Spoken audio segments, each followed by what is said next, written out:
Imagine you in the middle of, well, anywhere, I guess. And all of a sudden you hear, honestly, I would think someone was writhing in pain or that my neighbors were getting freaky again. But no, today we're in the middle of the Resident Evil world. And a virus has infected everyone around you. So there are these zombie, humanoid, nasty monstrosities everywhere. Some of them have mutated into stuff way worse than you can imagine. Some of them are just annoying ass zombies that for some reason are kind of slow compared to humans, but that doesn't matter. I mean, we're not talking Walking Dead slow, but we ain't talking World War Z either. Them niggas is getting busy. Somewhere in the middle. The problem with all of this is that sometimes humans think they're smarter than their own good, and they make really stupid decisions. Decisions that could cost them, not only them, but everybody else around them. Today we're gonna explore that. Excuse me real quick. I'm sorry for interrupting. Will you be covering all the games and the DLC? Because I'm just saying. Well, I mean, some of the games have DLC, so naturally we talk about it. Okay, I was just asking because sometimes you be skipping some of the DLCs, and honestly, that shit makes me really sad, okay? And I already have a lot to deal with because I'm the ugliest nigga on the face of the earth, okay? I'm just saying. Without further ado, this is the entire story of Resident Evil. The Umbrella Corporation, origins 1962. There are three scientists, Spencer, Ashford, and Marcus. They're all young and all early in their careers. They hear about a West African wildflower called the Stairway of the Sun. First off, I'm not getting anything that is the stairway to the sun, bro. Not the escalator to the sun, not the elevator to the sun. Why would I go and take anything that is taking me directly to the sun? You just trying to get burnt. I'm just saying. But legends say consuming it grants superhuman powers. So they go to investigate it naturally because humans are idiots. And the legend turns out to be real. This flower carries a mutagenic viral infection. We love to see it. Viral infections, mutagenic. I think someone should probably sue whoever made World War Z. I'm just saying. But those who consume it develop powers from that infection. Spencer, Ashford, and Marcus name it the progenitor virus. They conclude immediately that this can be used to create a superior form of human being. That's a dream from day one. But research is expensive and they need money. It's time to hit the stripper poles. No? Okay, my bad. They form a pharmaceutical company as a front, the Umbrella Corporation. They have legitimate medicine on the surface, but bioweapon development underneath. They also start selling the progenitor virus directly to the United States military. So the money starts flowing. And Umbrella, well, they grow very, very fast. Spencer uses some of the money to build a secret lab in the Arclay Mountains, just outside Raccoon City. Wait a minute, Raccoon City? Now, my innocent mind went straight to Sly Cooper, but my black mind went to, what did he mean by that? Anyways, he needs a location to stay completely unknown. So he hires an architect named George Trevor to build a massive labyrinth mansion on top of it.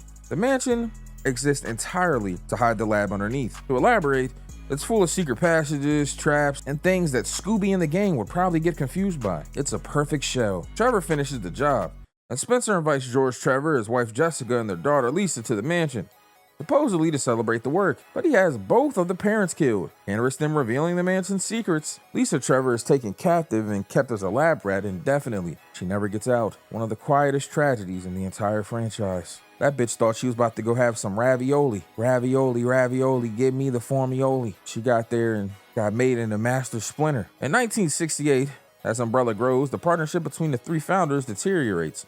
They were partners once. Now they're fierce competitors, each conducting independent research into the progenitor virus. There's an eternal bioweapon arms race. And in 1968, Edward Ashford is killed under mysterious circumstances. But we all know that Spencer probably did that shit, bro. I'm gonna keep it a band. The Ashford family doesn't disappear from the story, though. There's more on them later. Just know, niggas ain't letting that slide. They bout to spin back. In 1978, the T virus is born. Dr. James Marcus makes a massive breakthrough. Two researchers help him get there. Albert Wesker, who was young and already promising, and William Birkin, brilliant and obsessive. You know this nigga gotta have paper, bro. His last name Birkin, bro. And I don't know if y'all ever seen how much Birkin bags be going for, but it ain't no way you got a last name like Birkin with no paper. I'm just saying. Together they combine the progenitor virus with the leech DNA, and the result is the T virus. What does it do exactly? Well, rather than simply killing the host, it causes cardiac arrest, then keeps them functional afterward. It strips away higher brain function, leaves behind the pure cannibalistic aggression, zero impulse control, just hunger and violence. Zombies. The first time Umbrella has successfully produced them. Marcus's breakthrough threatens Spencer's position at Umbrella, so Spencer starts taking steps to eliminate them all. Now, Albert Wesker's backstory is interesting. As a child, Wesker was one of the many kids targeted and abducted by Umbrella on Spencer's orders. It's crazy work, bro. You see what happens? You start creating enemies by abducting children, and then they decide that they gonna team up with your competitors, nigga. If you didn't abduct this dude, he probably never would have did this shit. The criteria was superior genes and intellect. These children were test subjects for Project W. Spencer's goal was to use the progenitor virus to create a superior species. The project was named after the doctor who ran it, Dr. Wesker. Spencer named the project after him, then gave the Wesker name to every single child he abducted. These kids are raised in a controlled environment. They have the best education, the best training, constant brainwashing by Spencer, and most of all, they have to sit and watch Dave Blunt's videos all day. Half of these niggas are addicted to lean now. Only 7% survive the infection. Albert Wesker is the standout of the survivors. Wesker joins Umbrella as a researcher at 17 in 1977. Damn! I mean, that's not that bad. It's 1977, you were 17. So that means now you'll be what? 23 plus 17 is 40 plus 26. You'd be like 66. That's not that bad, man. You almost was 6, 7. All right, my fault. My fault. I'm sorry. Anyways, he helps Dr. James Marcus and William Birkin create the T-virus. Now Spencer has an inside man positioned exactly where he needs him. Well, so much for spinning the block on Spencer. Here I am thinking that maybe since he got abducted, he'd be, a good guy. Fight for the good ones.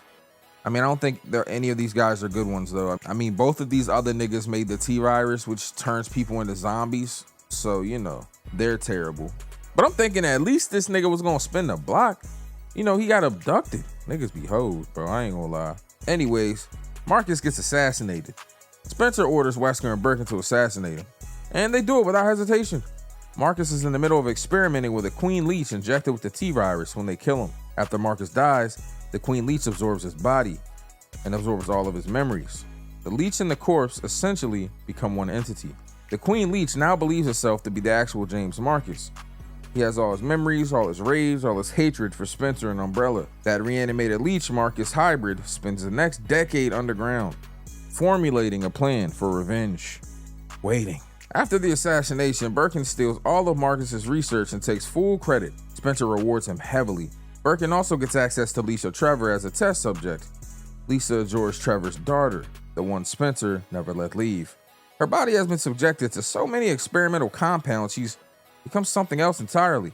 That nigga probably gave her fent, coke, codeine, lean, Adderall, perks. Like, this nigga probably put everything in this bitch. Turned her into the ultimate fiend. Birkin uses what Lisa has become. He combines the cocktail of what's in her system with the progenitor virus and creates a new strain, the G virus. Oh my God, these niggas is making all types of shit. The fuck the G virus do? It should make you 50 cent? What the G virus does, it doesn't just create zombies, it causes the host to keep evolving. It generates entirely new mutated life forms.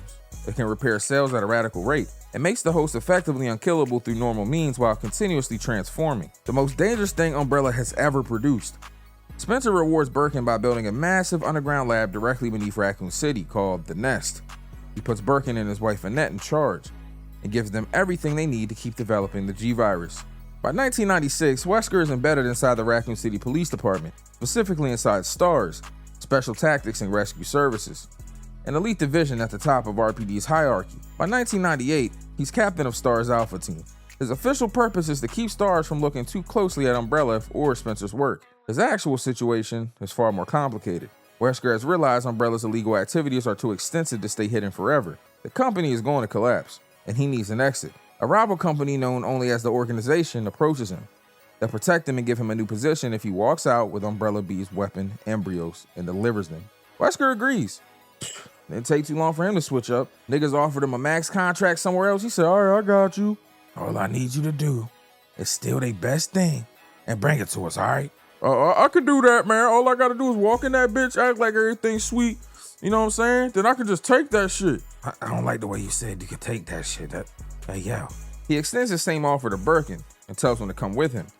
but Birkin turns him down. Not out of loyalty. He's too married to his work and the G-Virus isn't finished. So Wesker's agenda, headed into 1988, is to use stars as test subjects for Umbrella's bioweapons to gather combat data, secure the embryos for the organization, destroy the lab under Spencer's mansion to cover his tracks. He's not doing any of it for Umbrella anymore. He's doing it to buy himself a future. We're finally at Resident Evil 0 in 1998. Strange things are happening in the Arklay Mountains. Cannibalistic attacks are being reported. An Umbrella-owned train called the Ecliptic Express goes dark. God damn, Ecliptic Express? That's tough. It's like Polar Express, but like not trash. All right, my fault. I like Polar Express, y'all. Relax. The crew and the passengers are all dead though. Well, that was dark. The RPD dispatches STAR's Bravo team to investigate. The team includes Enrico Marini as captain, Forrest Sprayer, Kenneth Sullivan, Richard Atkin, the pilot, Kevin Dooley, and Rebecca Chambers, an 18-year-old rookie medical officer, and it's her first mission. Their helicopter malfunctions on the way in. Wesker's doing. It crashes in the Arklay forest. Rebecca gets separated. Kevin Dooley is dead. Rebecca finds the Ecliptic Express. Every passenger and crew member turn into a zombie by the leech swarm and attack the train. Not everyone on the train is a zombie though. She runs into Billy Cohen, a former Marine wrongfully convicted of multiple murders. He was being transported to Raccoon City for execution. His transport vehicle crashed and he hit on the train. The two of them also spot a man in the distance controlling the leeches. The entire swarm responds to him. Before they can investigate, the train starts moving again. USS agents had been sent by Wesker and Birkin to destroy the Ecliptic Express and eliminate evidence aboard. They restarted the train, but got killed by the mutant leeches before finishing the job. Rebecca and Billy fight their way to the front. They stop the train. They disembark near an abandoned complex. It was a training facility for Umbrella executives and officers, run by Dr. James Marcus himself. At one point separated, Rebecca runs into Enrico Marini. He tells her surviving Bravo team members are regrouping at Spencer's mansion. He heads there. Rebecca stays to look for Billy. Billy, where are you? I'm somewhere on this fucking train or something. I don't know where the fuck I'm at actually. I'm really lost right now and it's dark as fuck. Back in the facility, they come face to face with a tyrant, a massive humanoid bioweapon, stronger and more durable than anything Umbrella has produced at this point. They barely survive. Their search leads to a water treatment plant, and here they finally learn who the leech controlling man is. James Marcus, or what's left of him. A decade ago, Wesker and Birkin killed Marcus while he was experimenting on the Queen Leech. The leech absorbed his body and absorbed all his memories. Like I said earlier, they became an entity, and this nigga wanted revenge. It's the whole reason that there was an orchestrated attack on the Ecliptic Express, and the T-Virus outbreak spread throughout the Arklays. All of it was aimed at Spencer and Umbrella. Rebecca and Billy fight the Queen Leech Marcus amalgamation, and they destroy it, accidentally triggering the facility's self-destruct. They escape as the place explodes behind them. Rebecca files her report afterward, declaring Billy a casualty. Oh, Billy, I can't believe you're gone. Cause I really did want my freedom. Like, come on, son, I'm a former Marine. I didn't murder nobody. These niggas really framed a nigga. Except for that a couple guys I did kill, but I mean, that's besides the point. Rebecca then heads to Spencer's mansion, which is exactly where Resident Evil 1 picks up. Resident Evil 1, 1998. The Alpha team dispatched after RPD loses contact with Bravo. Chris Redfield, Jill Valentine, Barry Burton, the pilot, Brad Vickers, Joseph Frost, and Albert Wesker, the team captain and hidden traitor. They land in the Arklades and find Bravo's crashed chopper. Almost immediately, they're attacked by zombie dogs. Joseph Frost is killed on the spot. Brad Vickers panics, climbs back into the chopper and takes off. Leaves his entire team surrounded by the undead. He just flies away. Man, fuck that shit, cuz I'm out of here. Y'all niggas got me chopped. Hey yo, chill, bro. What you doing? Man, chill. Nigga, it's zombie dogs down there, man. I don't even like regular dogs, nigga. Like, y'all got me fucked up. I'ma holler at y'all later, cuz. Yo, real quick, don't click off the video. I just wanted to say that I'm on Instagram and I plan on posting some clips from my gaming channel and other things like that. So make sure y'all follow me. The link to my Instagram will be in my pinned comment in the description. Okay, let's get back to the video. The survivors flee on foot and find refuge in the Spencer mansion. The mansion is not safe. Following Marcus's Queen Leech attack, the T-Virus broke out inside. The whole estate is a labyrinth, death trap, mazes, traps, hidden passages, zombies, bioweapons, and Lisa Trevor. Her decayed remains have been reanimated by the T-Virus. She roams the halls of the same mansion she was imprisoned in as a child. Her torture continues even in death. She can't be killed. just keeps going. One of the most haunting things in the whole franchise. They find members of the Bravo team. Not in good shape though. Kenneth Sullivan is dead, partially eaten, and caught on a recording tape he was making. He was trying to post something to the hub. Richard Atkin is critically wounded. Rebecca Chambers desperately is trying to treat him. For a sprayer, well, if you know, you know. They encounter Plant 42, a bioweapon that has consumed the entire greenhouse. Every encounter with it makes the infection look like less of an accident and more like an experiment. Enrico Marini is found alive. He tells Chris or Jill that one of the Alpha team is a traitor working for Umbrella. He gets shot by an unseen attacker before he can name who. Barry Burton is not acting freely throughout the mansion. Wesker has him completely trapped. He found the one leverage that actually works on Barry, his family. Wesker threatened his wife and children, and Barry becomes an unwilling accomplice, steering Jill away from the discoveries that would expose Wesker or Umbrella, nudging her toward danger when Wesker needs test subjects, showing up at just the right moment, seeming helpful while managing what she finds. Eventually, Wesker overplays his hand. His control slips just enough, and Barry snaps back to himself. When the moment comes, he turns on Wesker and chooses Chris and Jill, chooses his team over his fear. Chris and Jill push deeper and piece together what Umbrella has been doing. The lab beneath the mansion, the T-virus research, the bioweapons, everything Spencer built down here. They reach a lab. Wesker has one of them captive in a cage. He reveals himself as a traitor. He admits his double life, his loyalty to Umbrella, his plans to use stars as combat data subjects. He's completely calm about it, almost proud. So Barry confronts him. Wesker puts a gun on the player's character, demonstrating who's in control. Wesker starts gloating, admitting the threat to Barry's family was never as solid as Barry feared. The spell breaks. Barry strikes Wesker and disarms him. Before the confrontation even started, Wesker secretly injected himself with a modified viral strain, an insurance policy. Doesn't matter right now, but it casts a long shadow over everything that follows. Wesker releases a tyrant to eliminate stars. The tyrant turns on Wesker first, stabs him through the chest. He goes down, apparently dead. He's not dead, but no one knows that yet. Niggas thought they got me out, man. Fuck that shit. I'ma just lay here out like I'm dead, but I'm really alive though. And when I get up, nigga, I'm really spinning the block on shit. Damn, that shit hurt though, I ain't gonna lie. Could use a fucking Vicodin or something, god damn. Chris or Jill fight the tyrant and win. They trigger the lab's self-destruct. I'm gonna be honest, why do all these fucking places have self-destruct sequences? The canon ending is Chris, Jill, Rebecca, and Barry make it to the roof. Brad Vickers returns with the chopper and they escape. The mansion explodes behind them. This nigga's such a pussy. Yo, my fault, cuz. I know I had left y'all something, but I'm gonna come pick y'all up right now, though, man. My fault, cuz. Resident Evil 2, 1998. 2 months after the Spencer mansion, Raccoon City is about to become the worst place on Earth. Birkin realized Umbrella will never let him advance within the company.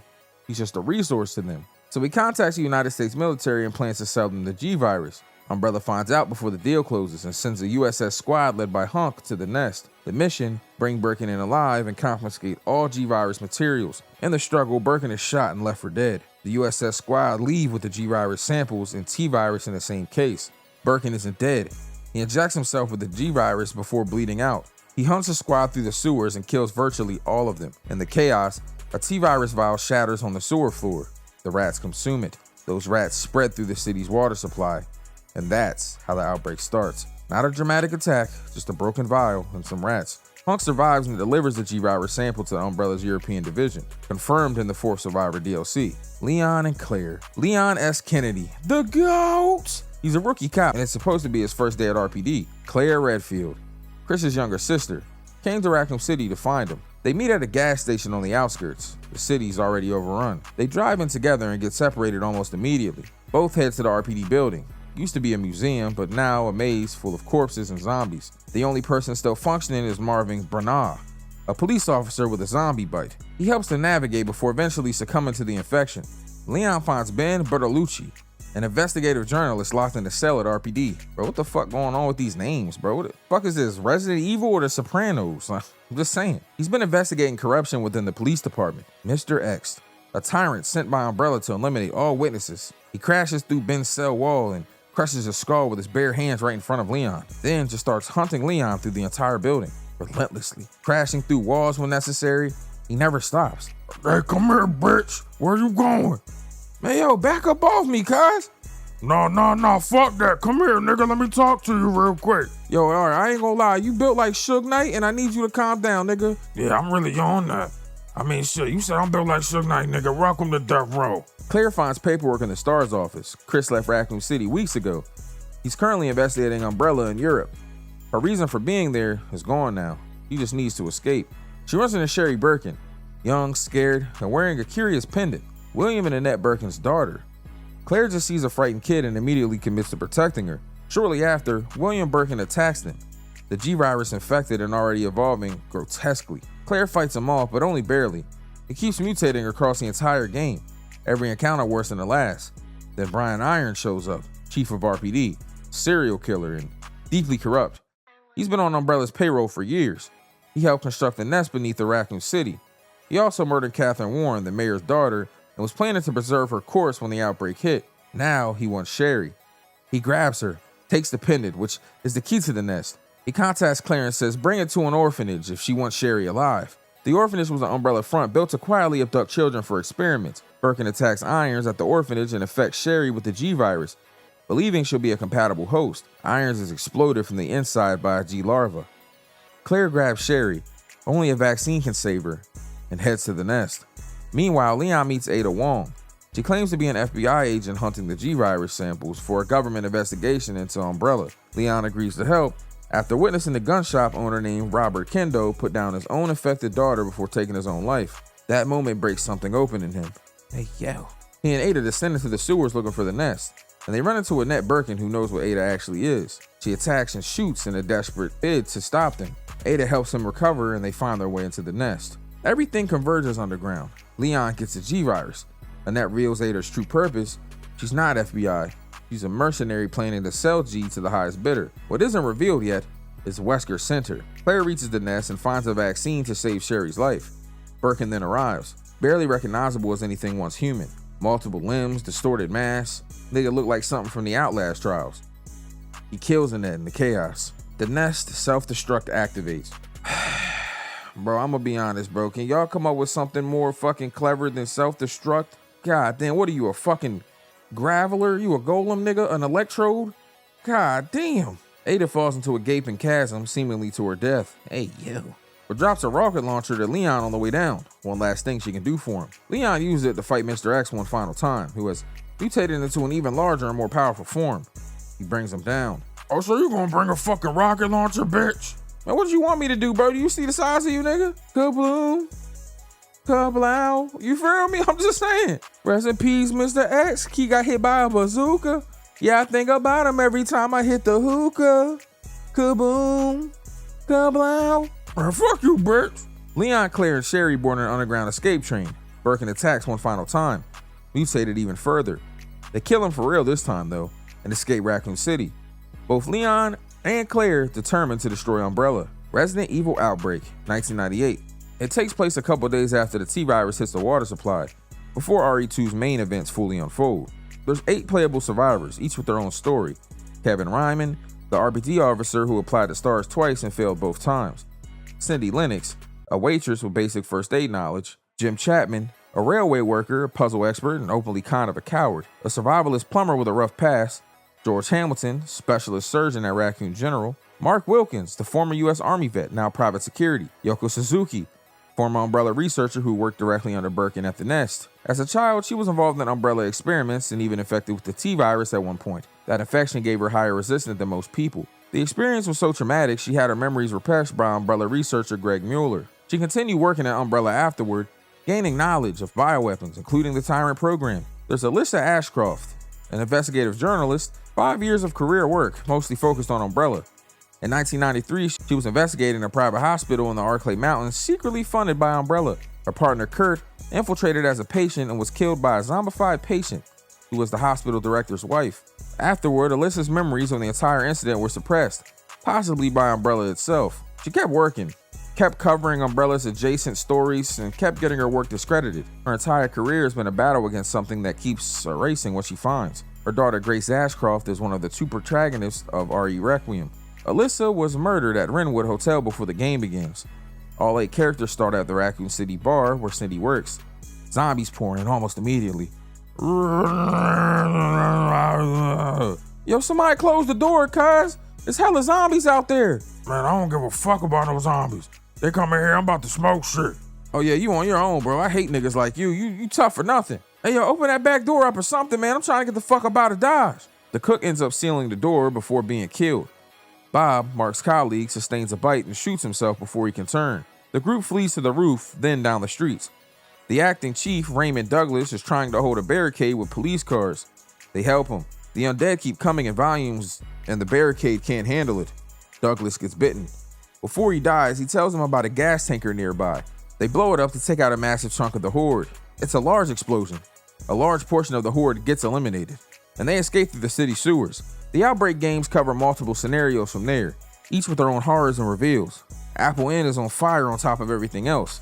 The gas tanker explosion the group caused started it. The Raccoon City Fire Department is already overwhelmed with fires all over the city. A creature called Suspended blocks their escape, a zombie/liquor hybrid that hasn't fully completed its transformation yet. Nightmarish, this half-formed thing. They kill it and escape onto the street. Raccoon General Hospital was haunted by the Leech Man. Before the outbreak, this was Dr. Hirsch who worked there. He was bitten by a zombie and then attacked by mutated leeches that took control of his body and used it to form a humanoid shape. Survivors fight through the hospital, kill the Leech Man, fight a Queen Leech in the tunnels below, and escape. The next scenario has Yoko's suppressed memories returning in fragments while she processes what Umbrella actually was and her own role in it. A researcher named Monica has a G-virus vial and infects herself. A G-larva erupts through her body instantly. Near the end, Yoko helps activate the Nest self-destruct as a way of cutting herself off from her past completely. Oh my god. If something else self-destructs, I swear to God. Raccoon University. George Hamilton gets a letter from a friend at the university needing his help. The friend is already dead when they arrive, but left behind research for an antiviral called Daylight that can counteract the T-virus. UBC's mercenaries, including Nikolai Zinoviev, god damn, niggas' names is complicated as shit, like you couldn't name him Thomas? Anyways, he's there with a mission to kill Greg Mueller, an Umbrella researcher who went rogue and defected, also the one who helped create Daylight. The survivors synthesize the vaccine and fight a tyrant named Thanatos. Bro, I'm not fighting no nigga named Thanatos, bro. This nigga named after a god and Thanos? I'm good, cuz. He's created by Mueller. They escape by chopper as Raccoon City is nuked behind them. The key scenario is a flashback from File 2 which centers on Alyssa. The group finds a cabin in the woods owned by Albert Lester who leads them to a suspension bridge then vanishes. They cross and find an abandoned hospital. Inside they get hunted by a masked axe-wielding man. It's A1. Oh, my bad, it's Al. Al was the hospital's director. His wife Dorothy had terminal cancer. He made a deal with Greg Mueller that Umbrella could run illegal experiments on patients in exchange for experimental treatment for Dorothy. It didn't save her. Dorothy became a zombie, the same one who killed Alyssa's partner Kurt back in 1993.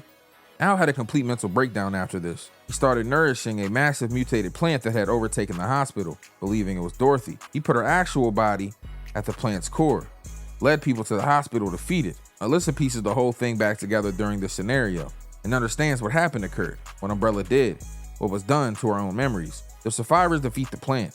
Dorothy's preserved body is exposed at the core. Al sees her, snaps back to reality as the building collapses and dies holding her. The survivors escape. Raccoon City is nuked behind them when all is said and done. Alyssa Ashcroft survives. That is confirmed. Her story matters when we get the Requiem. Resident Evil 3, 1998. Set across several days. It begins slightly before RE2, but runs concurrent to it, then follows up after. Focus shifts to Jill Valentine, the GOAT! A STARS member who survived the Spencer Mansion, still investigating Umbrella from her apartment. In the middle of the night, Brad Vicker calls her, the pilot who abandoned the Alpha team. He's panicking. Hey man, you gotta get out of there immediately, alright? Niggas is tripping right now, cuz. Right at this point, Nemesis crashes into her apartment. An experimental tyrant prototype dispatched to Raccoon City with one mission: find and eliminate all remaining STAR members. Yo, what the fuck you doing in here, bitch? You know I'm on your ass, right?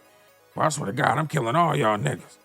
Fuck is niggas talking about? This ain't no game, bitch. The STARS members know too much about Spencer's mansion and Umbrella. They have to be silenced. Jill ends up fleeing.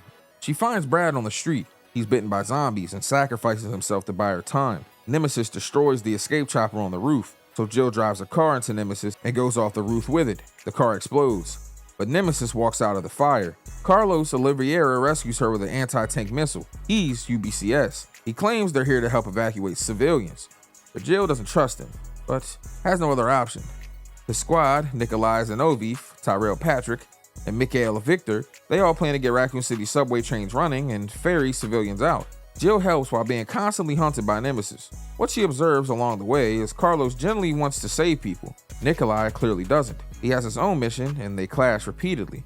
Eventually the train gets running and the squad boards with civilians. Mikhail orders Carlos and Tyrell to stand behind to find Dr. Nathaniel Bard, an umbrella biologist apparently working on a T-virus vaccine. Nikolai locks Jill in a train car. Nemesis attacks that train. Mikhail blows himself up with C4 to stop the creature. The train derails. Jill loses consciousness. Carlo and Tyrell head to RPD to find Bard, and they arrive a few hours before RE2 begins. They witness zombie Brad attacking Marvin Bernard, and they put Brad down. Marvin escapes. The moment just before everything in RE2 starts. Bard's not at the STARS office. He contacts Carlos remotely. He fled to Spencer Memorial Hospital and it's overrun. They also tell Carlos that Umbrella has been systemically eliminating researchers who might expose them. He's on the list. What Carlos doesn't know yet is that Nikolai is the one killing them. Jill wakes up and contacts Carlos by radio. He gets cut off when Nemesis attacks again, now a four-legged horror post-mutation. Oh yeah, y'all niggas is fucked up now, cuz. I done mutated into a four-legged John. I'm out here like a lion, nigga, on the prowl. Fuck niggas talking about, cuz. Hey, yo, Nemesis, hey, calm the fuck down, yo, real shit. Bro, I gotta hit you with one of them missiles again, nigga. Man, I wish you would hit me with a fucking missile, nigga. Fuck wrong with you? You know who the fuck I am? I'm Big Nemesis, nigga. Not the small one. Bro, I'm gonna keep it a band. There's nothing small in this world named Nemesis, bro. That's not true, nigga. I got a chihuahua named Nemesis, man. I named him after me, you feel me? But that nigga is fierce. Bro, we gonna fight or we talking about dogs right now? Man, nigga, fuck you. I love my dog. Jill fights it at a clock tower and wins, but Nemesis impales her arm and infects her with the T-virus. He collapses. Carlos finds her and carries her to Spencer Memorial Hospital. Bard is dead. Gunshot wound. Nikolai's doing, though Carlos doesn't know it yet. Bard left a video message revealing everything. Umbrella created the T-virus, Umbrella caused the outbreak, and Umbrella's own board then decided to destroy the vaccine to eliminate any connection back to them. Carlos retrieves the vaccine and uses it on Jill. Also, he discovers a Nest 2 facility exists where Bard stored more vaccine. There's a critical detail. The US government is launching a nuclear missile at Raccoon City in a matter of hours. Every zombie, every monster, every survivor vaporized. Carlos rushes to Nest 2. He asks Tyrell to find anyone who can stop the strike. If they can prove a vaccine exists, the government might hold off. At Nest 2, Tyrell is killed by Nemesis. Jill synthesizes a vaccine. Then, Nikolai ambushes her. He's been hired by an unknown third party to sabotage Umbrella's cover-up of the outbreak and gather combat data on Nemesis and other bioweapons. He takes the vaccine. Nemesis attacks Jill one final time, a third mutation, an amorphous mass of biological material and rage. Man, y'all niggas got me chopped. Bitch, you try to kill me at the clock tower? Oh my God, I swear to God, when I get to you, bitch, I'm gonna absorb your body into mine. Make you live with me forever. Stupid ass bitch. Oh my God, you're so mad all the time. Eat a Snickers, nigga. Man, wait, you got a Snickers, bro? I would love one right now. I ain't gonna lie, I'm hungry as fuck. Jill used an experimental railgun found in the facility and finally destroys Nemesis completely and permanently. Carlos chases Nikolai off the roof. Jill catches up. Nikolai destroys the vaccine. Everything they did to stop the nuke is gone. Jill shoots him in the shoulder. He refuses to name his employer and offers information in exchange for help escaping. They leave him there. Jill and Carlos escape via helicopter. Raccoon City is struck by the nuclear missile. Everything in the city is vaporized, including everything Umbrella built there. All of it is gone. Jill vows to destroy Umbrella. It's the last we see of Raccoon City until Requiem. Code Veronica, late 1998. We need to talk about the Ashford family before the game begins. Edward Ashford was one of Umbrella's 3 co-founders killed in 1968. His son Alexander survived him and worked for Umbrella with interest in genetics. To secure the Ashford family's position, Alexander used DNA from an ancestor, Lady Veronica Ashford, considered the greatest the family ever produced, to create a genetically superior clone, Project Code Veronica. The project produced 2 children instead of 1, a girl, Alexa Ashford, a genuine prodigy, and everything Alexander hoped for, and a boy, Alfred Ashford, who knew he was the less exceptional twin. Both resented their origins and their father for creating them as experiments. The only comfort either had was each other. When they discovered the truth of their birth, they captured Alexander and injected him with the T, Veronica virus, an experimental strain Alexia developed by mixing the T virus with queen ant DNA. Alexander transformed into a hideous creature and they locked him away. Over years of isolation and mutation, it became something they called Nosferatu. Alexia then injected herself with T Veronica. To avoid the violent mutations that destroyed Alexander, she put herself into cryosleep immediately afterwards. She believed cryo would give her body time to integrate the virus, and was declared publicly dead. Alfred became the official Ashford head, and without his sister, deteriorated mentally. He developed a full second persona where he completely believed himself to be Alexia, dressed as her, spoke as her, and inhabited the delusion entirely. In late 1998, a few months after Raccoon City destruction, Claire Redfield is still looking for Chris. His trail leads to Europe, a Paris Umbrella facility. She infiltrates it and gets captured immediately. She's transported to an Umbrella prison at Rockford Island, run by the Ashford side of the company. Rockford Island is then attacked by HCF, a paramilitary group led by Albert Wesker, who is alive, not dead. The modified viral strain he injected himself with before Spencer Mansion saved him reanimated him, healed the wound, and granted him superhuman abilities in the process. He's barely the same person physically. Now he's hunting the T Veronica virus. HCF's assault triggers a T-virus outbreak on the island. Claire escapes captivity and finds Steve Burnside, another prisoner, captured when his father was caught stealing and selling Umbrella secrets. They brave Rockford together looking for escape. Steve finds Umbrella surveillance data showing Chris is being monitored and identifies the island's coordinates. Claire contacts Leon, who warns Chris and passes the location on. They find a plane to take off. Alfred had preset the autopilot. He's sending them to Umbrella's secret Antarctica base. They arrive to find the base overrun. Rockford's evacuated population brought the T-virus outbreak with them. They face Alfred and beat him, but he survives long enough to pull Alexia out of cryosleep, 15 years after she went under. They face Alexander Ashford, Nosferatu, and Claire kills it, finally ending his tortured existence. Yo, please, can y'all just fucking kill me, cuz? Man, I fucking hate this shit, bro. I can't even taste food, yo. You know how bad it is, yo? Sometimes I want some goddamn McDonald's, and I can't even taste the McNuggets in that bitch. Man, fuck this shit, bro. I swear to God, I'll kill myself if y'all don't. Damn, you can't taste nothing? No pussy, nothing? That's what I'm saying, cuz. This shit is some bullshit. Alexia wakes up fully integrated with T Veronica and more than human. She overwhelms Claire and Steve and takes them prisoner. Chris gets the message about Claire's location and goes to Rockford. He finds Wesker instead. Both head to Antarctica. Chris tracks down Claire and they find Steve infected with T Veronica and losing control. He attacks Claire, then fights the virus from within. He stops his own attack and turns toward Alexia. She's far more powerful and destroys him completely. He reverts to himself as he dies. Wesker fights Alexia, wanting her virus sample. Chris helps from the background, and Alexia is defeated in the exchange. Chris activates the Antarctica's family self-destruct. Oh my god. Alexia isn't dead yet. We get the final battle. Chris and Claire use the linear launcher developed by Alexander specifically for dealing with T Veronica experiments gone wrong. They finish her. Wesker shows up and he and Chris fight hand to hand. Wesker has literal superpowers now, so Chris is outmatched. He manages to injure Wesker enough to buy time to reach the escape plane. He and Claire escape the facility and it explodes behind them. Wesker also escapes and takes Steve Burnside's T Veronica infected corpse with him. The Umbrella Chronicles 2003. It covers the period between RE1 and RE4.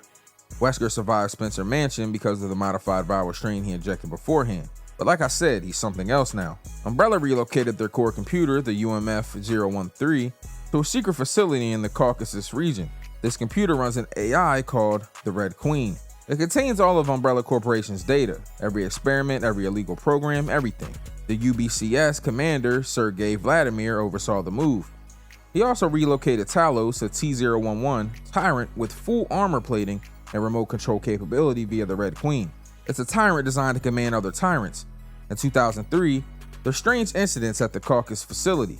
Chris Redfield and Jill Valentine investigate and fight Talos, defeating it even as it mutates. Wesker infiltrates the same facility simultaneously. He has a grudge against the Red Queen for years earlier when it blocked his access to Umbrella files.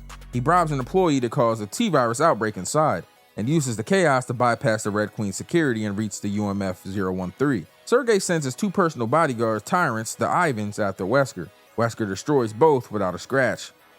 So this nigga got the hands, I guess. God damn. Sergei infects himself with a modified virus as a last resort and still loses. Wesker takes all of the UMF-013's files and leaks everything publicly. Umbrella's activities, Spencer's programs, every crime the company ever committed, all dumped into the world. The Umbrella Corporation collapses. Trials begin. Spencer is declared a wanted man and goes into hiding. Umbrella is done. Ada's confirmed timeline. After RE2, she evacuated by grabbing a helicopter passing over the city, the same one Sergei used to move the UMF-013 out of Raccoon City. She found Birkin's mutated course during the nest self-destruct and took a tissue sample as her G-Virus delivery, brought it directly to Wesker. He was initially furious she helped Leon. The G-Virus sample made him more amicable. Hunks conferred survival. He made it out of Nest with the G-Virus sample and delivered it to Umbrella's European division. The Darkside Chronicles, 2002. Leon S. Kennedy is now a trained U.S. government agent. He works under STRATCOM, Anti-Umbrella Pursuit and Investigation. He knows the truth about Raccoon City, but can't publicly reveal it without exposing the U.S. government's own deals with Umbrella. So he works from inside the system. In 2002, Leon and Jack Crosser sent to Amparo, South America. The target is Javier Hidalgo, a cartel leader with Umbrella connections. That nigga also got the best coke out there. Coke will put a rhino down. The village of Mosquital is full of zombies, no survivors. They find a girl named Manuela who guides them. She's Javier's daughter. Javier's wife Hilda had a terminal illness local to the region. He bought the Code Veronica virus from the Umbrella's black market, the same strand Alexia Ashford created, and used it on Hilda. Her illness disappeared, but she transformed into a massive bee-weapon creature. She still retained enough recognition to not attack Javier or Manuela. He couldn't destroy her, so he kept her confined. When Manuela developed the same illness, Javier used Code Veronica on her too. To prevent her from fully transforming, he had to harvest organs from Miss Quatel's residence to maintain her stability. When Manuela found out, she fled. Hilda is killed during the mission. Manuela's singing subdues her mother long enough. Crosser's arm is severely injured in the fight, and Javier fuses with the Veronica plan and becomes the V-Complex, a massive, unstable biological horror threatening the region. Manuela realizes her blood is flammable from the Code Veronica infection. She uses it to damage the V-Complex at serious personal cost. Javier remains a moment of clarity and asks Leon to kill him. Yo, nigga, kill me, cuz. Damn, you want me to kill you for real? I mean, yeah, like, nigga, I'm fucked up right now, cuz. Damn, can I get your connect to the cartel first? What? But Leon does kill him anyway. Manuela is taken into U.S. government custody. Crosser is medically discharged because of his arm. Leon hears he later died in an accident, but he didn't. Crosser's bonus scenario reveals he grew increasingly resentful of Leon during the mission. Leon worked directly for the U.S. president. Crosser wants that kind of status and power. After his discharge, he abandons military life entirely and goes looking for Albert Wesker. He believes Wesker can give him power. Wesker was watching the V-Complex battle from a distance the entire time, already thinking about how Crosser might be useful. Resident Evil 4, 2004. 6 years after Raccoon City, Umbrella is gone. Wesker's data leak and the resulting trials buried them. Oswald Spencer is a wanted fugitive hiding somewhere unknown. Leon S. Kennedy is now the U.S. government's top field agent. 6 years of training and covert operations since his first day on the job in Raccoon City. He gets a mission directly from the president to rescue Ashley Graham, the president's daughter, kidnapped by a cult in Jerez, Spain. The cult is Los Illuminados, led by Sadler. They have an ancient parasitic organism found preserved in amber, Las Plagas. It can infect hosts and grant the controller direct influence over them.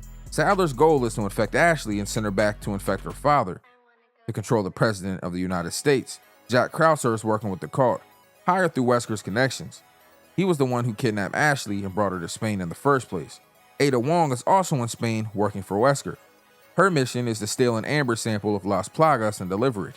A former Umbrella researcher named Luis Serra had already been recruited by Sadler, but is now trying to get out. He promised Wesker an amber sample in exchange for protection. Ada was sent to collect it. The entire village is under Plaga's control, every inhabitant infected and hostile. Leon fights through and meets Luis.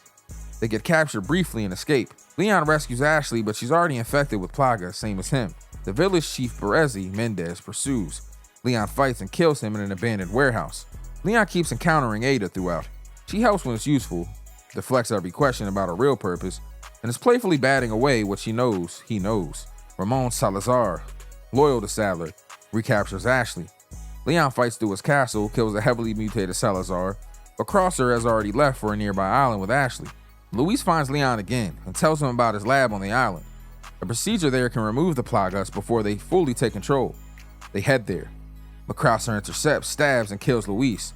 He fights Leon and then retreats. Luis hands Leon the lab keys before dying. Leon arrives on the island with Ada's help. There's a final confrontation with Crosser, infected with Plagas, enhanced and deadly on top of being an elite soldier. But Leon kills him. Damn, nigga, I got all these fucking upgrades and you still killed me, bro? That's what I'm saying, bro. That motherfucking main character shit be really looking out for a nigga like you, man. Bitch ass nigga. You find Ashley and they get to Luis's lab. Ada helps remove the parasite from both of them. Leon goes after Sadler. They kill him with Ada's help. Ada retrieves her amber sample and boards a helicopter. Wesker answers her call from the chopper and tells her that the plans will result in the death of billions of people. Says it like it means nothing. Ada is disgusted, pulls a gun on the pilot, and changes course, not delivering it to Wesker. Wesker's fallback. He retrieves Krauser's infected corpse from the island. He always had a contingency. Revelations 1, 2005. Chris and Jill co-founded the BSAA, the Bioterrorism Security Assessment Alliance. It was built specifically to handle outbreaks and bioterror threats. There's an important backstory here. The Terra Grigia Panic. A Mediterranean city was attacked by a bioterrorist organization using a new virus called the T-Abyss. The FBC director, Morgan Lansdale, authorized a satellite weapon called the Regia Solis that destroyed the entire city. God damn. Niggas is self-destruct stuff. They blow cities up, nukes. Like, bro, they got it going crazy. But Lansdale was secretly working with the bioterrorist organization the whole time. The Terra Grigia Panic was manufactured to justify massive FBC funding and power expansion. A year later, the organization appears to be resurging. Jill and BSAA agent Parker Luciana are sent to an abandoned cruise ship, the Queen Zenobia, to find Chris and his partner Jessica Sherrod, who went dark. FBC agent Rachel Foley had been sent aboard earlier to sanitize anything collecting Lansdale to Terra Grigia. She didn't make it. The ship is overrun with T-Abyss mutations. The organization's plan is to infect the world's ocean in retaliation of the Terra Grigia. Jill and Parker quickly realize Chris was never on this ship. They were set up. They run into Raymond Weester, an FBC agent and Parker's former partner. He's clearly working his own angle, but won't say what. Lansdale activates the Regia Solis and aims it at the Queen Zenobia to destroy evidence and everyone aboard. Jill and Parker stop it, but the ship is badly damaged and sinking. Chris and Jessica board from a separate location and reunite with them. They find the concealed lab and neutralize the T-Abyss pathogen before it reaches the ocean. Lansdale contacts them and admits the FBC and the bioterrorist organization are working together. Parker confronts Jessica. Raymond whispered that Jessica's in FBC mode before apparently dying. Hey, I know I'm whispering right now. Do you got a breath mint? My shit hot as fuck right now, I can't lie. God damn, your breath stink. Jessica overpowers Parker and triggers the ship's self-destruct. Oh my God, why does everything self-destruct in Resident Evil? She flees though. I would run too if a self-destruct got initiated. Jill and Chris escape, and Parker falls through the collapsing helipad into fire. Their commander, O'Brien, calls and admits he orchestrated the entire Queen Zenobia mission as a sting to expose Lansdale. Raymond Weester was his double agent the whole time. Evidence is destroyed with the ship, but O'Brien points them to Queen Dido. Another ship is buried under Terra Grigia's ruins where records of Lansdale's guilt may still exist. Lansdale orders O'Brien arrested. Chris and Jill reach the Queen Dido and defeat the bioterrorist leader. They record complete evidence of Lansdale's involvement and broadcast it publicly. Hey, I just wanted everybody to know that Lansdale is involved with all of this bullshit, cuz. Like every single thing that's been going on, Lansdale. I'm not gonna lie, that's just what the fuck is going on, man. I'ma keep it a band. Damn, that nigga snitching. Lansdale is arrested and O'Brien is cleared, but steps down. Raymond didn't die. He faked it. He rescued Parker and they both got out. Parker recovers and returns to BSAA duty. Raymond and Jessica both turn out to work for Tricell, a multinational pharmaceutical company with far more sinister actual goals than their public mission. Jessica delivers a T-Abyss vial to them. Lost in Nightmares 2006. This is a Resident Evil 5 DLC, 3 years before the main game. I'm doing it all in chronological order, so that's why I'm talking about this before, we get into the my fault. The BSAA finally locates Spencer. He's wanted by multiple countries since Umbrella collapsed. Chris and Jill raid the estate where he's hiding. The whole place feels designed to mirror the Spencer mansion, like someone's forcing them to relive that night. They find Spencer's office, but he's already dead. Wesker is standing over the body. Spencer told Wesker what Project W really was before dying. The full plan is to create a superior race. The children they took. Everything Wesker's existence was built on. Spencer wanted Wesker to carry the vision forward and become the god he always believed Wesker could be. Wesker killed him for it. He wanted the power, but on his own terms, not as Spencer's successor. Chris and Jill fight Wesker. He dismantles both of them effortlessly. He's about to kill Chris when Jill throws herself at Wesker. They both go through the window into a ravine below.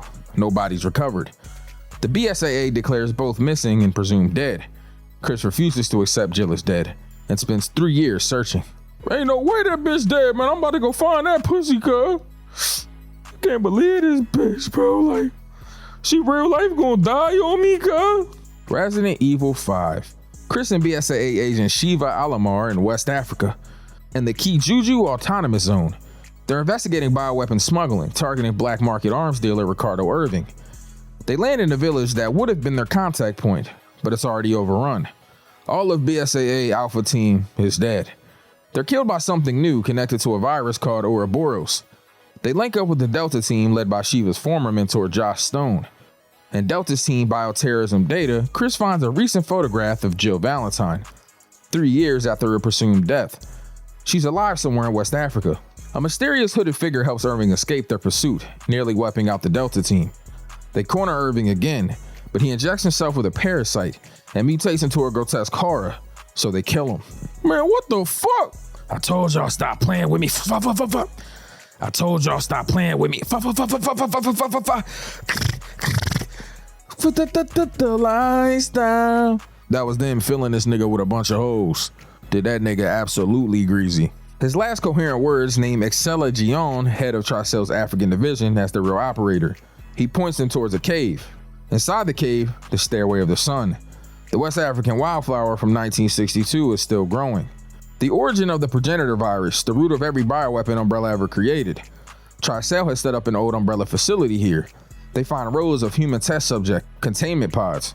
One is empty and labeled Jill Valentine. They piece together the truth. Tricell's Excella Gion orchestrated the West African outbreaks. She's working with Albert Wesker, who is alive and active. His plan, Ouroboros. They launch missiles at multiple global targets, spread the virus, kill billions, let the survivors become the foundation for a new superior humanity. They pursue Excella and find her with Wesker, and the mysterious hooded figure, which is Jill Valentine. 3 years as Wesker's captive, constantly brainwashed and experimented on, now being mind controlled through a device strapped to her chest. Wesker's unwilling weapon. Wesker and Excella flee after this, but Jill stays behind to stop Chris and Shiva. The fight is painful. They're fighting Jill. They defeat her and tear the control device off her chest. She comes back to herself slowly and tells him to go after Wesker. She'll manage. Josh finds Jill and helps her reach a communication center where she calls Chris with vital intelligence, Wesker's vulnerability. He has to inject himself regularly with a specific progenitor-based serum or his body destroys itself from all the viruses in his system. That same serum in a massive overdose becomes poison that thoroughly weakens him. Excella had been carrying vials of the serum and dropped them when Chris and Shiva were pursuing her earlier. Shiva picked them up. Wesker boards a bomber loaded with Ouroboros missiles. Chris and Shiva storm the hangar in the last second. Chris manages to ingest Wesker with a massive overdose of the serum. Wesker retreats into the cockpit and lifts off anyway. Yo, cockpit is crazy. Hey, yo, say my fuck. Chris and Shiva cling to the outside and haul themselves aboard mid-flight. The plane spirals out of control and crashes into an active volcano. Wesker climbs out enraged and injects himself with Ouroboros directly from his missile payload. He transforms into a massive biological horror. They have a final battle in an erupting volcano with lava rising around them. The lava consumes Wesker. He reaches a mutated arm out of the magma and grabs a BSAA helicopter arriving with Jill and Josh. Chris and Shiva fire an RPG directly into his face, and he dies. Albert Wesker is dead. Confirmed. Finally. Damn, cuz, you gonna shoot a nigga in his face? Yo, that's fucked up, cuz. Oh, shit, nigga, damn. Revelations 2, 2011. 2 years after RE5. Alex Wesker, another product of Project W, another child that Spencer turned into a Wesker, she became an Umbrella researcher and has been continuing her own work in secret. Claire Redfield is working for TerraSave, an anti-bioterror advocacy organization. Her new partner is Moira Burton, Barry Burton's daughter. When Moira and her sister Polly were children, Moira handled one of Barry's guns carelessly and it discharged, seriously injuring Polly. Barry blamed Moira for years before accepting the fault was his for leaving the weapon inaccessible. The damage of the relationship never fully healed, and Moira developed a deep fear of firearms. A TerraSave gathering is attacked. They wake up with strange bracelets locked on the wrist in an abandoned prison on a remote island. The Overseer contacts them through the bracelets, which monitor their fear. The Overseer has created the T-Phobos virus, a strain that reacts to fear. When the affected person reaches the critical emotional threshold, the virus activates and triggers a transformation. The bracelets measure how close each person is to that threshold. The Overseer is Alex Wesker. Claire and Moira fight through the prison and meet co-workers Gabe Chavez and Pedro Fernandez. Pedro's fear peaks and he mutates. They fight him. Neil Fisher, Terror Save's own leader, appears and helps them escape initially. They find Natalia, a young girl who lost her parents in the Terra Grigia panic. So much trauma that her emotional responses are fundamentally suppressed. She can't reach the fear threshold. T-Phobos can't activate in her. Gabe gets a helicopter running. The Overseer takes remote control mid-flight and cripples it. Gabe dies in the crash. Natalia is grabbed by a hooded figure and taken to Alex after this. Neil Fisher was a former FBC operative. When Lansdale was arrested, the FBC dissolved and Neil became obsessed with rebuilding it with himself at the center. He made a deal with Alex, help her experiments in exchange for an Ouroboros sample he could use as leverage to resurrect the FBC. Alex is a Wesker. She betrays Neil the moment he hands Natalia over and injects him with Ouroboros instead of giving him the sample. He transforms into a monster, so Claire and Moira fight and they kill it. Moira overcomes her fear of guns to finish the job. They corner Alex, who pulls out a gun and shoots herself in the head. This triggers a facility lockdown and, you guessed it, a self-destruct. Moira gets trapped under falling debris and tells Claire to go, so Claire escapes into the ocean, wakes up in the hospital. Barry Burton is there. She tells him Moira didn't make it. 6 months later, Barry arrives on the island looking for Moira and finds Natalia instead, alone on an island crawling with danger, somehow still surviving. She's been having visions of Dark Natalia, a manifestation of Alex's consciousness beginning to override her own. Alex was planning to transfer her mind into Natalia's body before her own body failed, and the process is slowly working. Barry won't leave a child alone in a place like this. They travel together and discover the truth quickly. Alex isn't dead. T-Phobos transformed her into a monster. She's been on the island the whole time. In the final confrontation, she injects herself with the Ouroboros mid-fight and mutates further, too powerful for Barry alone. But Moira arrives. She survived the collapse. She spent 6 months on the island with an elderly Russian man named Ivinsky Rebic, who saved her from the debris. He eventually gave up and urged Moira to keep going before dying. She made it in time. With Moira's help, they fight Alex off and run for extraction. Alex hunts them through the ruins in a fully transformed state. Claire returns by helicopter with a sniper rifle and covers them from above. Alex makes one final charge, and Claire hits her with an RPG. A deliberate echo of the moment Chris ended Albert Wesker the same way. Barry adopts Natalia and raises her as his daughter, but the epilogue reveals Alex's consciousness transfer may have worked.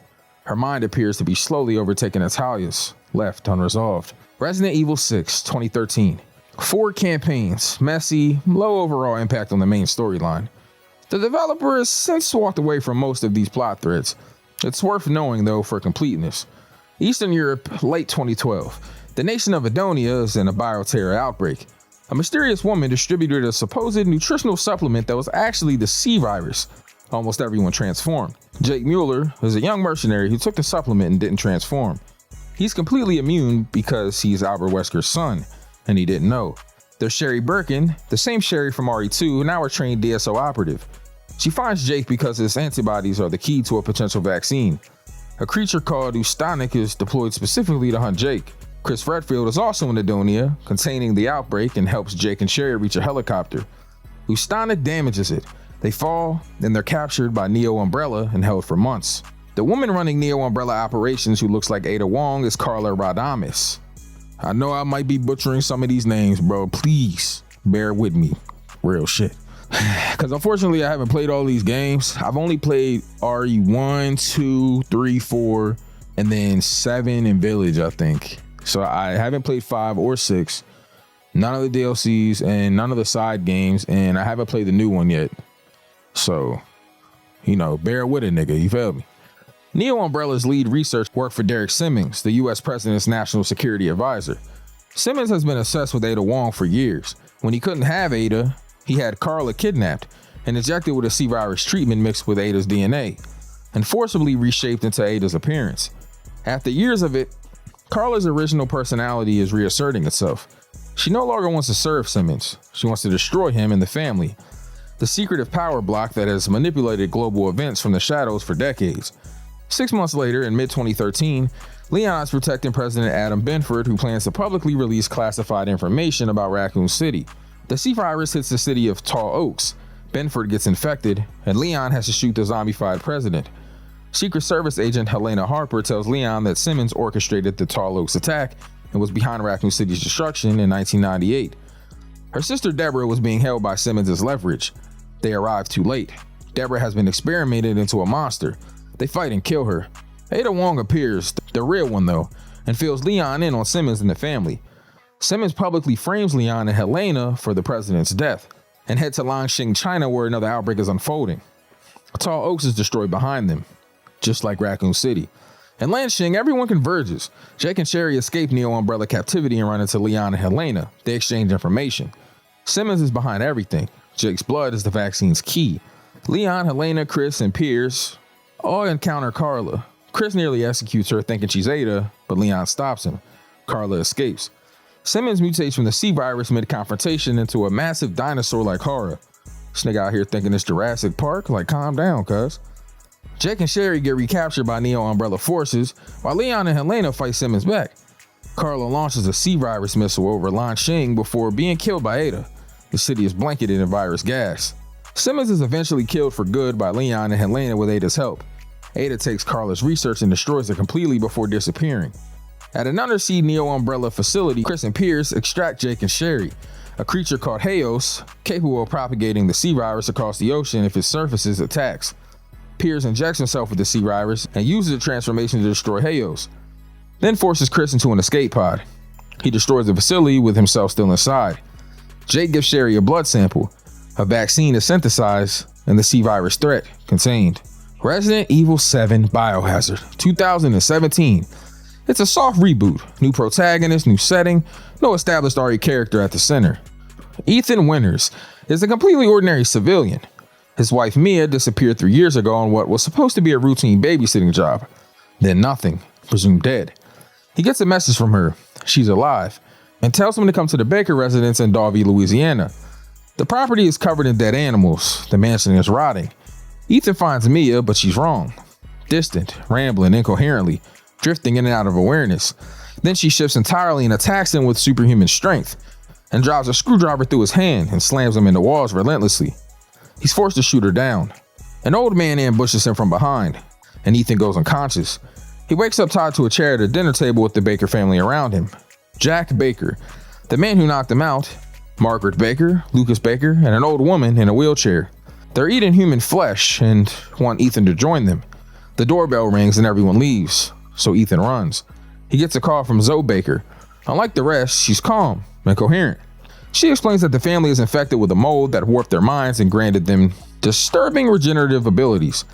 The estate is overtaken by thick black mold. Grotesque creatures called the Molden roam everywhere. A serum can neutralize the mold's effect, but the ingredients are scattered across the property. If Ethan gathers them and synthesizes it, it could cure Zoe and Mia, who is still on the property and still infected. Ethan fights through every section of the estate. Jack Baker is the primary recurring threat. Every time Ethan defeats him, he comes back stronger and more deformed. Margaret attacks with swarms of massive infects she controls through the mold. He kills her.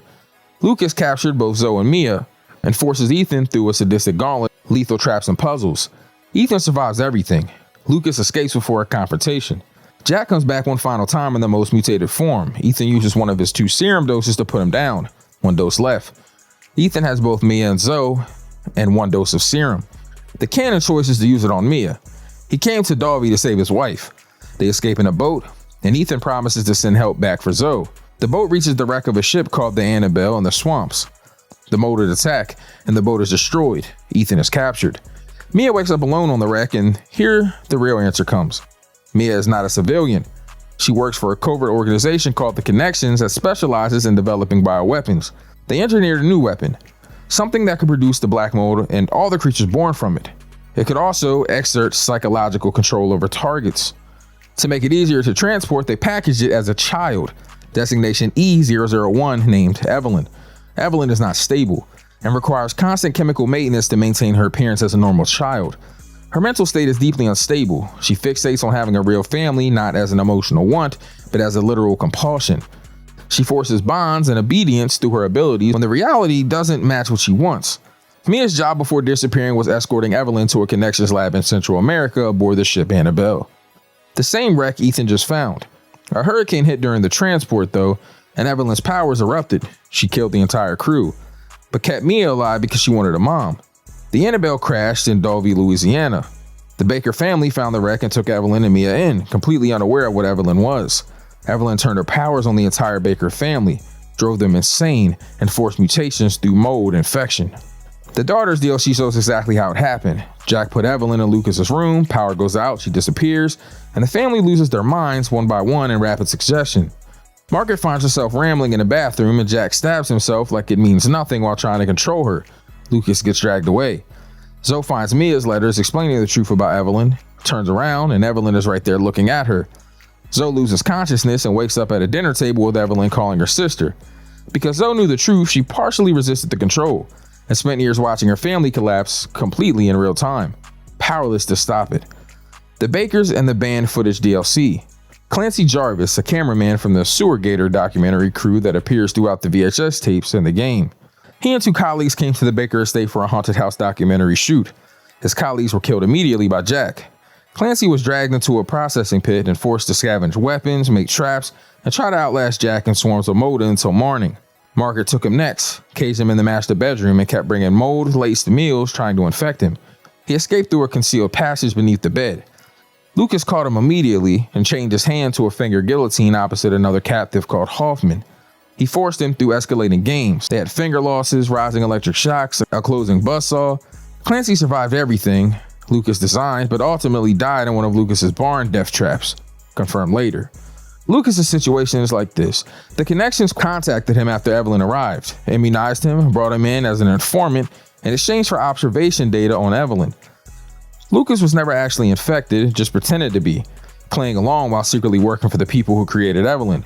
Over time, Evelyn's body adjusted to the mold and she no longer needed the chemical doses. But the process aged her rapidly. By the events of the game, she looks like a frail elderly woman in a wheelchair, the same one at the dinner table that looked wrong from the beginning. Mia gets through to Annabelle, finds Ethan, and hands him a tissue sample from Evelyn. With it, he can create a necrotoxin specifically calibrated to destroy her. He heads back to the Baker estate while Mia stays to fight the mold's continued attempts to control her. Ethan injects Evelyn with the necrotoxin. She refuses to go quietly and mutates into an enormous mold abomination consuming the entire estate. A helicopter arrives with soldiers and the person heading them is Chris Redfield. Together they bring Evelyn down. Ethan and Mia both escape Dalby.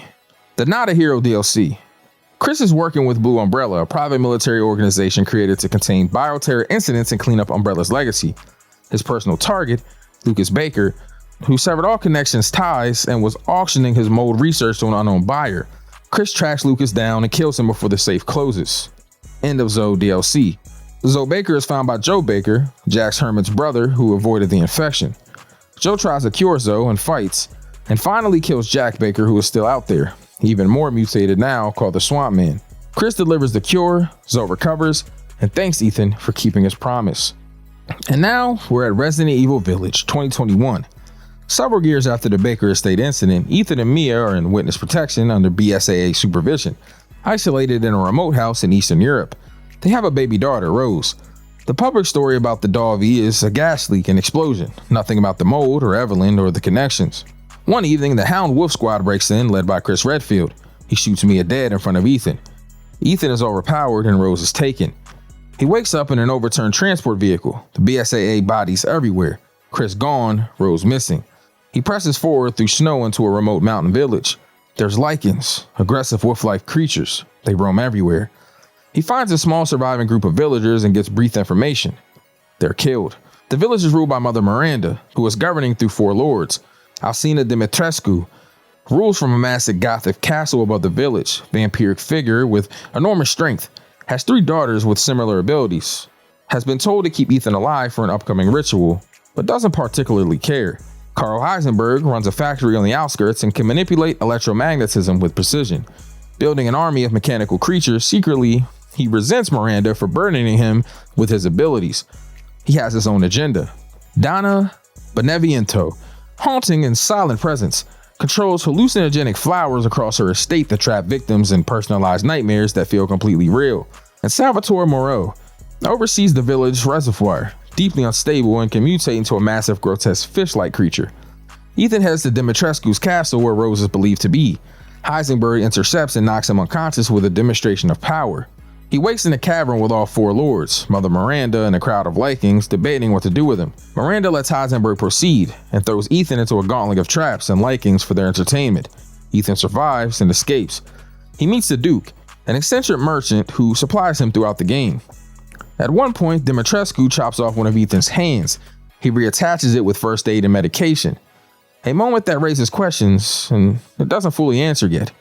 He kills Dimitrescu's daughters one by one. She transforms into a dragon-like horror, and he brings her down. She leaves behind a flask. The Duke explains, Miranda broke Rose down into 4 separate portions, each inside a flask, 1 per lord. Ethan has 1, and 3 remain. Now we're on the house of Beneviento. Donna traps Ethan in hallucinogenic psychological torment. A grotesque, enormous infant pursues him through cramped dark corridors. Unsettling dolls attack with real force. He fights through though, kills Donna, and takes the second flask. We're now at the reservoir. Ethan runs into Chris and the Hound Wolf Squad also pursuing Miranda. Ethan demands answers about Mia, but Chris refuses and orders him to leave. Moreau attacks before the standoff resolves. Ethan kills him alone and takes the 3rd flask. Heisenberg contacts Ethan with a proposal. He'll give up the 4th flask and explain how to use all 4 to restore Rose. In exchange, Ethan helps use Rose's power to destroy Miranda, but Ethan refuses. Heisenberg throws him to the bottom of the factory. The factory is a lethal, sprawling maze of mechanical creatures. Near the end, Chris intercepts Ethan and finally tells him the truth. Mia is alive. She's been Miranda's captive the entire time. Miranda has shape-shifting abilities. She captured Mia months before the game's events and replaced her seamlessly. The Mia who was living with Ethan, who was shot, that was Miranda herself. She played the role perfectly. Even Chris didn't realize until it was too late. Miranda's goal was Rose. Getting inside the Protected Witness program was the only way to reach her. Ethan defeats Heisenberg in a brutal exterior fight. Miranda appears immediately afterward and overwhelms Ethan in seconds. She drives her hand through his chest and tears out his heart. He collapses but doesn't die. On the edge of death, he enters the vision through Megamecity, the vast underground fungal network deep beneath the village, the same organism tied to Evelyn in RE7. Throughout the vision, he learns the truth. He has been dead for years. When Jack Baker hit him at the start of RE7, Jack actually killed him. The mold reanimated him. His body has been sustained by it ever since. That's why he survives things that should be instantly fatal. Why he can reattach limbs, recover from mortal wounds. His body is largely mold at this point. Rose inherited elements of these properties. That's why Miranda needs her specifically. Over 100 years ago, Miranda was a woman in a remote Eastern European village. Her infant daughter Ava died during the Spanish flu pandemic.